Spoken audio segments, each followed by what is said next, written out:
Hey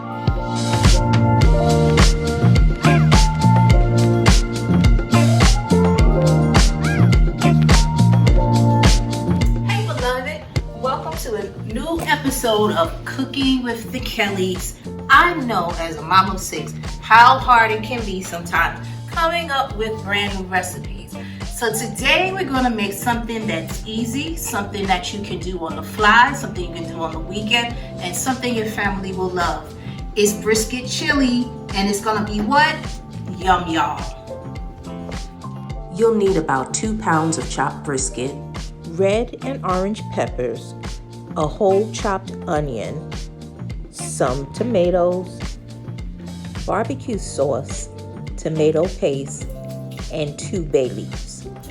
And today's beans of my choice, black, white, and red.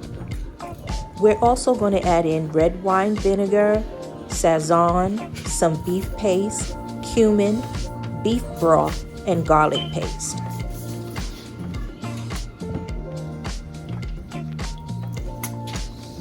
So what you doing?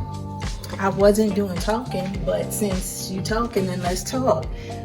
In a pot, I've got one of my larger pots, and I'm putting in my oil, a little olive oil, and I'm gonna just throw in my onions and my peppers, and then just give it a light saute.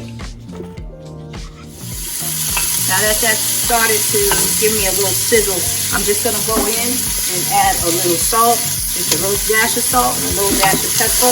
We like to give every layer of flavor. Now that that's getting nice and hot, I'm gonna go ahead and add in our burnt ends. And if you don't have any brisket hanging around, I know there's some of your big box clubs, one Sam's Club has burnt ends. I think Walmart carries them as well. It's a good shortcut for when you're not able to get in there and cook a whole brisket. You throw that in the pan, give it a little toss. I'm gonna start adding in some more layers of flavor. I'm gonna come in here with 2 packs of my Goya Sazon. Okay, we've added in now our baby tomatoes. If you don't have little tomatoes, you can get you some plum tomatoes. Sometimes I use 2 plum tomatoes and just chop those up. This is a half a teaspoon of chili powder. Now you can make it as hot or spicy as you want to, but that's as hot as I'm going. It's a half a teaspoon. I'm gonna go ahead and start adding in my beef stock. This is about 3 cups. I don't want it to start sticking to the pan before I get all the rest of my seasonings in there. But that's about 3 cups of my beef broth. Then I'm gonna come in with, this is a heaping tablespoon of tomato paste, and then also the same with barbecue sauce. You can get your favorite barbecue sauce. I'm not gonna tell you what mine is. You just go ahead and pick out yours. And we're gonna give that a little stir. Adding in about a tablespoon of my garlic paste. Then I'm gonna go ahead and add in a heaping tablespoon of beef paste.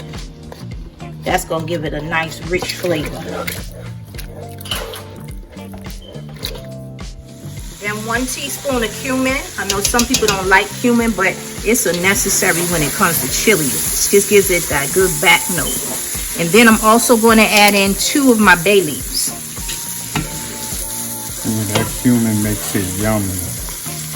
Okay, now this is up to you. This is a 1/4 cup of red wine vinegar. Some people like to use a nice good stout to put in there. Some people don't have to put it in at all. I know my daughter doesn't like alcohol, the taste of alcohol in her food, so we would omit it in that case. But this just gives it a nice balance of flavor, and also helps to break the meat down a little bit. Oh, so she doesn't like alcohol in her food, but she likes alcohol. Okay, now we're gonna go for our beans. I opted to do 3 different beans. I'm gonna do about half of this can. It's red beans. It's a 29-ounce can. And then I'm gonna go in, I'm gonna put a 15-ounce can of white beans in. Here we had a little technical difficulty, but we added in the black beans as well. And last thing I'm gonna add is just a couple of red pepper flakes. You can make that hot and spicy as you want. And then if you're in a rush, you really could kind of stop here. But if you want your flavors to develop, I'm gonna add in about 2 cups of water. I'm gonna put the lid on it and I'm just gonna let it simmer for about 2 hours. It smells delicious, y'all. Smells delicious. Yes, I said delicious. Here we have it, about an hour to an hour and a half in, we're ready to eat. And there you have it, beloved. It's our brisket chili. And we have it served up here with some cornbread on the side and some condiments, some sour cream, some extra chili peppers, and some scallions and red onion chopped. Also some cheddar cheese, and of course, we can't have it without the rice. This is an easy dish. It is a versatile dish. You can moms, you can dads, you can make it on the weekend and serve it during the week. Shout out to my mom. She used to make about 3-4 dishes for the week ahead of time on the weekend. So when she came home from work, we would just have to warm it up. But this is a good option for that. This is a good option for tailgate, whatever you got. This is a good option. Hope you enjoy the recipe. Hope you enjoy making it. Best dishes from us to you.